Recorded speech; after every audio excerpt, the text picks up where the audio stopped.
things you were going to do, regular course of business, such as merge with another bank. It empowered these community groups who would then bully the banks. Acorn bullied the banks.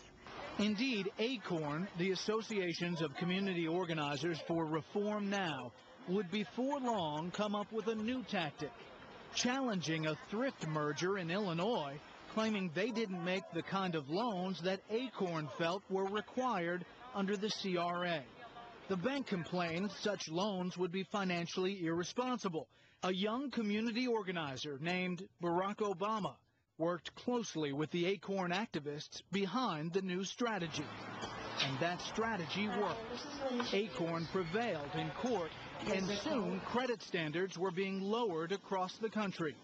While at first Fannie actually resisted buying up some of those shaky mortgages, at the tail end of the Clinton administration, Fannie Mae was told to substantially increase the percentage of those mortgages in its portfolio. Congress wanted them to do it. They went ahead and bought many of these loans, including many CRA loans. They packaged those loans, they sold them, but the most important thing that they did was signal to the market after 2004 that they were ready to buy.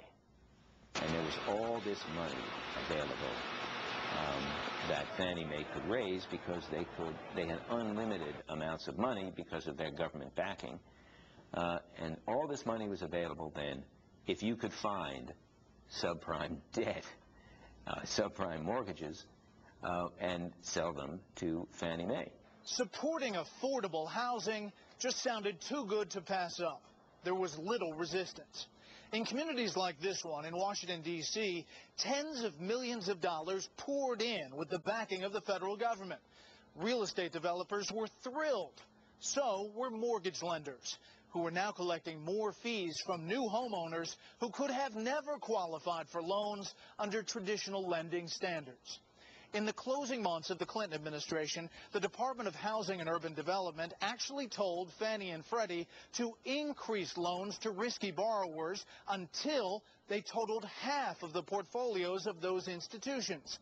Fee-hungry mortgage lenders eagerly complied, and they applied the same lower standards in low-income communities like this as they did for speculators in vacation condos and multi-million-dollar mansions. Republicans paid lip service to the idea of fixing the problem, but they didn't put their energy behind it. They didn't put their shoulder into it. And Democrats were just focused on the fairness issue. Race, being sure we help small towns, being sure we help poor people, all good goals, but they were taking their eye off the potential problem. I'm afraid the Democrats are a lot more culpable than the Republicans. The Democrats, Barney Frank, Chuck Schumer, have been the key supporters of Fannie Mae and Freddie Mac for many, many years. And they have always tried to use Fannie Mae and Freddie Mac for their own political benefit. And while all the financial details behind these problems are so complicated that a room full of PhDs would have trouble understanding them, the basic story isn't that hard to tell. When we come back, the crisis in a nutshell. Many Americans just don't understand what this financial crisis is all about. We've been told our entire economy could collapse. But how can a tiny fraction of mortgages going bad do that? I went to one of the nation's top business schools to find out. Professor Robert Wright teaches credit and derivatives at the Stern School of Business at the prestigious New York University. We asked him for the same PowerPoint presentation he gives to his own MBA students when he explains the financial meltdown to them.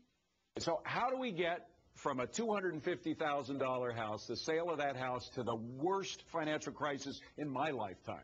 It starts simply enough. The homeowner... Professor Wright says it all starts with a family buying a house with a home loan from their local bank or a mortgage broker. Like they used to do in the old days. Well, yes, that's right. What's different is all the subprime loans you've been hearing about. They're given to people who wouldn't have the credit to get a loan in the old days. Many of the loans required no down payment and charged tiny teaser rates that would jump higher after a few years. So the borrower signs the loan documents. Then comes the next step. Most mortgages these days are sold. to other investors in a process called securitization. That's where the financial whizzes do what Wright calls their witch doctoring. They buy bunches of these subprime loans, package them together, and turn them into a brand new financial instrument called a mortgage-backed security, or an MBS. The MBS is then sold to institutional investors like life insurance companies or pension funds, or it is sold to investment banks. The big investment banks, in turn, combine a bunch of MBSs into even bigger debt instruments called collateralized mortgage obligations, or CMOs. And then Wright's